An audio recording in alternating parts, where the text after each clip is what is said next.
Hey guys, welcome back to my channel and another video. If you are new here, my name is Nicole and I make bookish related content once a week on the internet. If this video is something that you enjoy, please feel free to hit that subscribe button. So today's video is going to be the June TBR. I'm gonna be honest with you guys, I've literally just sat down to film this and I don't actually know what book I want to read in June other than one or two. So I have pulled my TBR cart, which is right here next to me, out, and we're just gonna pick off some books to read. We'll just do my standard 6 books that I normally do. That seems to work really well for me. And then it just allows me during the month to just read a couple of extra books if I happen to get through my TBR.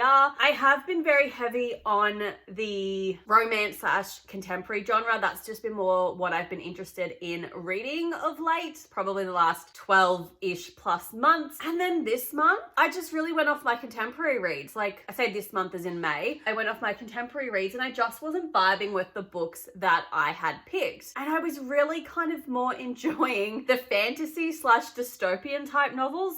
So I'm kind of wondering if this month I should pick maybe 1 or 2 more fantasy reads than I normally do and just see how we go with them, because the bulk of my TBR is fantasy. But as I've said 1,000,001 times on this channel, and I'll just repeat myself again, I'm so off fantasy and I have been for a really long time, but that's just the genre I've always read and the books just sound so good, so I keep just buying them. But I'm kind of feeling the mood for some fantasy, so I'm going to just pick some books now randomly with you guys and just see how we go. I hope you guys enjoy this. There's no rhyme or reason to it. It's just going to be me pulling out some books to read. Excellent. You can't see my top shelf, which is my current reads for the month of May, because the wrap up will be coming the week after this. I'm at the moment currently reading The Mark of Athena. I'm really quite enjoying it. I'm really liking being back in the Percy Jackson world. Sorry, for anyone that doesn't know, The Mark of Athena is the 3rd book in the Heroes of Olympus series by Rick Riordan. So one book I definitely want to pick up in the month of June is the 4th book in that series, which is The House of Hades. This series is really like picking up and getting interesting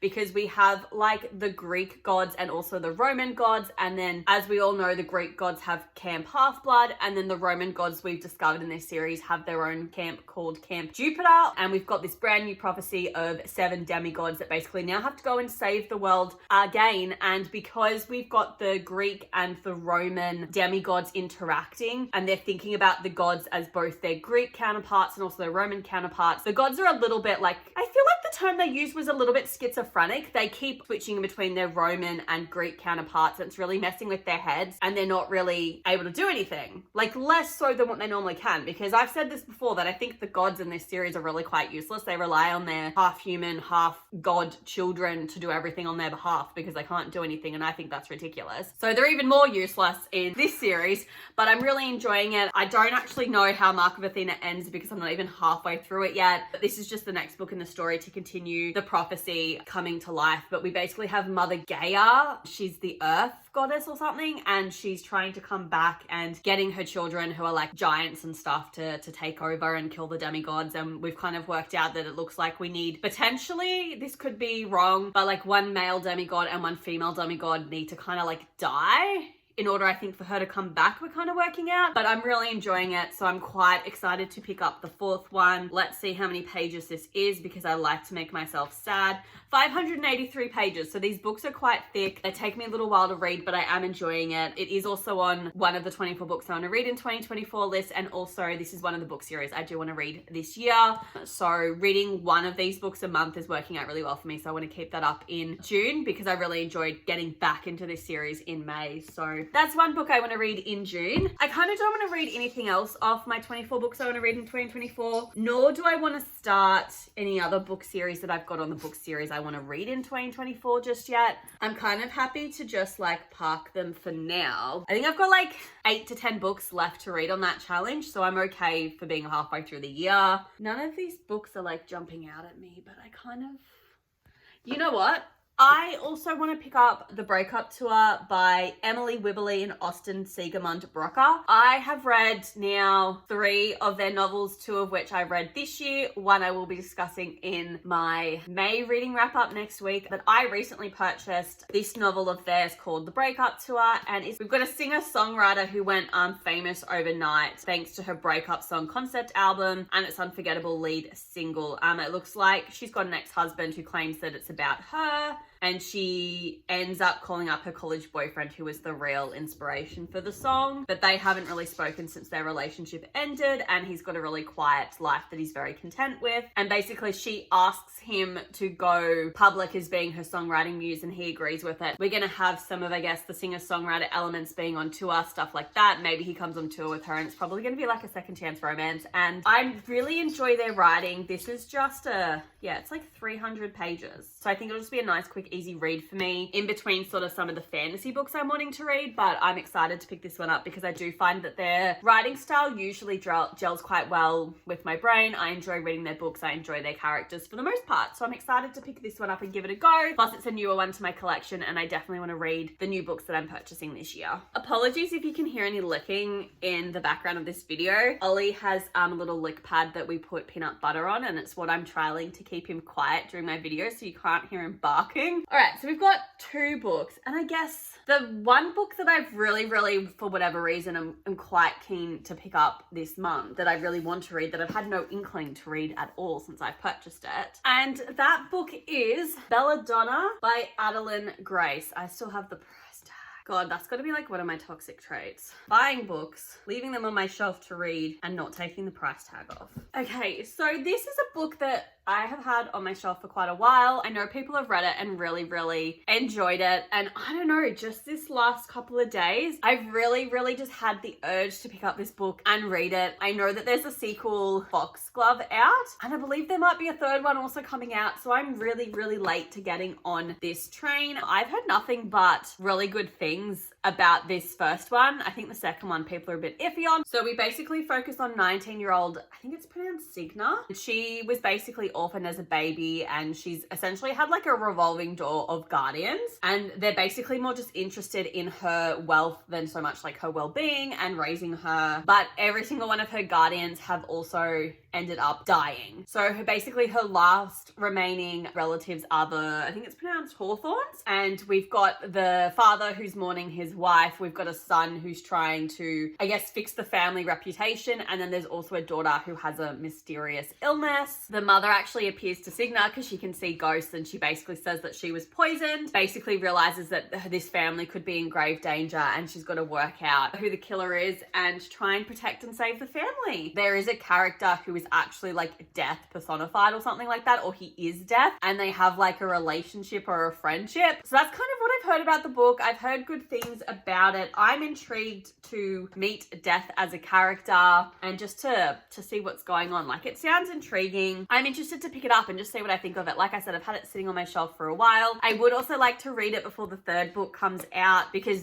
that means I'll still be able to pick the sequel up in the tall version, because if I wait a little bit longer, Foxglove will only be available on the short version, and then I won't have matching covers, and that will annoy me. I am a little bit nervous because I have read her other series, All the Stars and Teeth duology. That was a very mid-tier sort of series for me. Didn't really love it, so I am kind of hesitant about this one, but I've heard a lot more positive things about Belladonna than I have about that other duology, so I'm hopeful that I'm going to enjoy this, and this is going to be a fun read for me this month. This wasn't one that I was leaning towards, but now I'm sitting here, I kind of just want to pick it up and read it.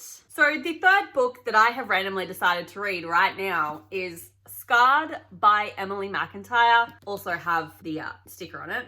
I just want you guys to know, it's been on my shelf that long that you can't even read how much it cost to buy the book. Oh, I just ripped that wrong. So I have had Scarred on my shelf for over a year. I bought it for my 30th birthday last year with a gift voucher some of my friends got. I bought the entire A Never After novel series. I bought the first 4 that were out, which was Hooked, which was the first one that I've read. Scarred is the second one. We've then got Twisted, which is the 3rd one. And the 4th one is it Wretched or Wretched? I don't know how to pronounce it, but these are all kind of dark romance novels that take a classic sort of fairy tale-esque story and they kind of flip it on its head. They give it a bit more of a dark undertone and there's a lot of murder and it's grisly. And I will be honest that I read Hooked last year.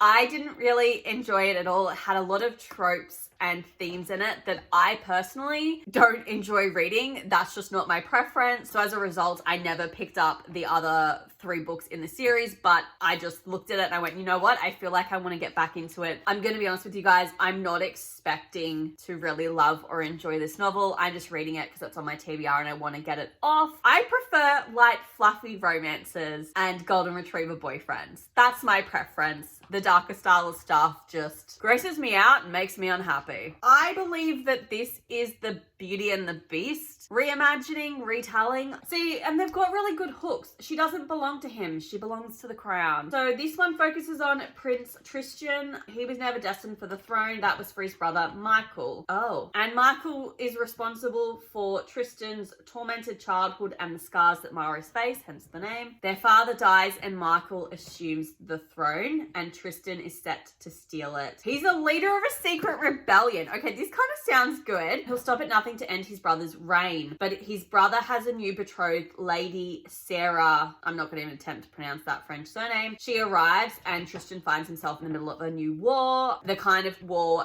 that begs the question, what's more important, the crown or the woman about to wear it? Sarah herself has one plan. She wants to marry the king and eradicate their line. Oh, even at the risk of her own peril. She never expects the scarred prince. He's dangerous, forbidden, and one of the men she's been sent to kill. But the line between hatred and passion has never seemed so thin, and as secrets come to light, Sarah grows unsure of whom she can trust, torn between vengeance and the villain she was never supposed to love. I mean, this sounds really good, but in saying that, I read Hooked, which was the Peter Pan reimagining, and I thought that sounded really good. And then when I started reading it, I was like, oh no, this is a bit too dark for me. So these books have trigger warnings, which is something that I really quite like about Emily McIntyre's writing, is that she does put trigger warnings. Okay, so she's got Scarred is a dark royal romance. It's a fractured fairy tale, not a fantasy or a retelling. The main character is a villain. If you're looking for a safe read, you will not find it in these pages. So that's literally before you start the book. And then you can find a list of the trigger warnings actually on her website. But yeah, like I said, I've read Hooked and it sounded really good as well, but I found the main character, Wendy, she was really naive and just plain straight irritating and I couldn't stand her. I also didn't like the Hook character. There was just a lot of like senseless and what felt like pointless murder for me. I'm thinking this one might not be the case because it sounds like the now king is going to be horrible, tyrannical, so murdering him's probably a good thing. I am intrigued now that I've read this. They are normally set in modern day times, so I don't know if this is going to be modern day or if we're going in the past. I feel like these books can be read as standalones. I don't think that they're like part of an actual series where you have to read one. I think they're just connected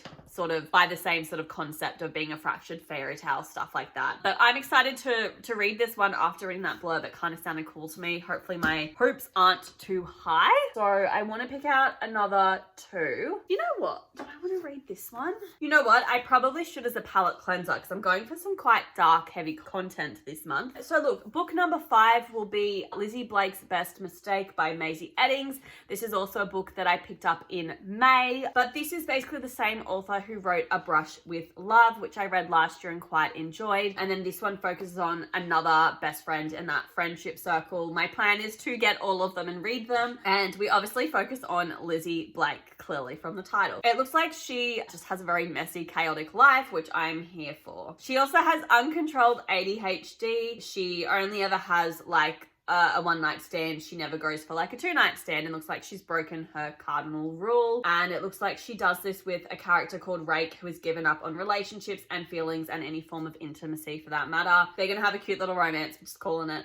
So he's had 2 nights with the charming and chaotic Lizzie. He's lowered his guard, but then he's heading back to Australia, far away from the surprising feelings that she seems to inspire. Oh my God, she realizes she's pregnant. And Rake knows he'll do anything to be in his child's life, but emotional vulnerability is off the table. Everyone makes mistakes, and Lizzie and Rake might just have stumbled upon the best mistake of their lives. I didn't think for 1 second that she was gonna fall pregnant. So here we go. We've got Lizzie and Rake, who clearly have a 2-night stand. She falls pregnant. They're gonna be in each other's lives. I guess, for the pregnancy. I don't know how far we're going to go into the pregnancy and how old the kid's going to get, but they're going to be in each other's lives. They're going to fall in love and have a little romance. And I just think this is going to be a fun little palette cleanser in between some of the heavier books for me, because I'm going to need that. I did give, I think, 4 stars to A Brush with Love. I did kind of really quite enjoy the way that Maisie Eddings writes, so I'm really excited to pick up another novel by her. Do I want to go a hardcover this month? Shall we just give it a go? Because we'll either like it or we won't. And then the 6th and final book that I've decided to pick up is called The Color of Dragons by R.A. Salvatore and Erica Lewis. This is a book that I think I picked up purely because it was a dragon book and I thought the cover looked cool, and it was a hardcover as well. I don't actually really know anything about this except that the back of the book literally says, I dare say you've heard of Camelot. Its handsome and brave king, its inevitable fall. This is a different tale. Ages before Arthur, ages before Guinevere, when magic was just a spark. I mean, I'm just hooked on that immediately.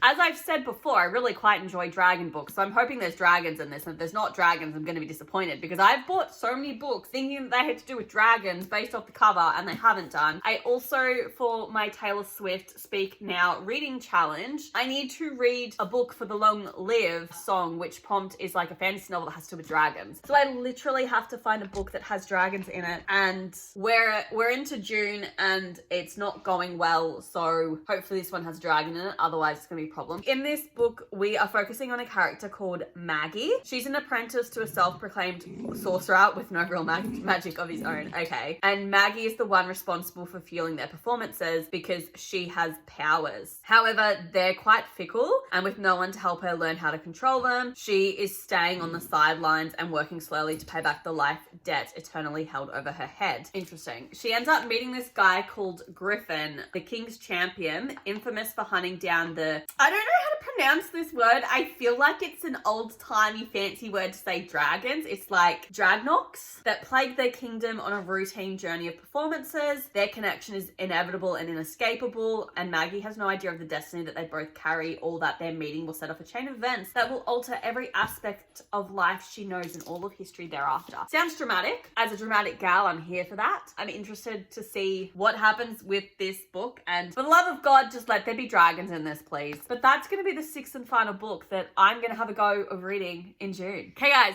so they are the 6 books that I want to read in June. We'll run through them really quickly for you all so you can see them, because I realize I don't do this at the end of my videos. Maybe I should actually tell you this is not going well. So obviously these are the 6 books that I have chosen that I can't hold. That is The House of Hades by Rick Riordan. We have The Breakup Tour by Emily Wibberley and Austin Segemond-broaker. We have Belladonna by Adeline Grace. We've got Scarred by Emily McIntyre. We've got Lizzie Blake's Best Mistake by Maisie Eddings. And then we've got The Color of Dragons by R.A. Salvatore and Erica Lewis. So they are the 6 books that I am going to try and read in the month of June. It is very, very fantasy heavy. So watch the July TBR just be a whole bunch of contemporaries, because I burned myself out. But anyway, I hope you guys enjoyed this video. If you did, please feel free to give it a thumbs up, and I will see you next week for another video. Bye!